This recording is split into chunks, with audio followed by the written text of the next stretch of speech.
আর ঈদের পরে আরেকটা আমল রয়েছে যেটাকে সাধারণে 6 রোজা বলে, শাওয়াল মাস। এটা শাওয়াল মাস তো ঈদের দিনে হইল শাওয়াল মাসের 1 তারিখ। এই রোজাটা রাখতে হয় শাওয়াল মাসে। ঈদের দিন যে রোজা রাখা কিন্তু হারাম, এই জন্য শাওয়াল মাসের 1 তারিখ বাদ দিয়ে, কারণ 1 তারিখ হলো কি ঈদ। বছরে 5টা দিন রোজা রাখা হারাম, এই দিন রোজা রাখলে গুনাহ হবে।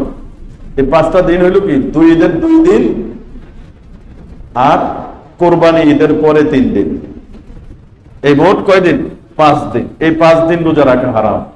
এই 5 দিন আল্লাহ পাকের মেহমানদারির ব্যবস্থা আল্লাহ পাক করেছেন, দাওয়াত দিয়েছেন বান্দাদেরকে যে তোমরা এই দিন ভালো মন্দ খাবারের ব্যবস্থা করো এবং খাবারের আয়োজন করো, খাও।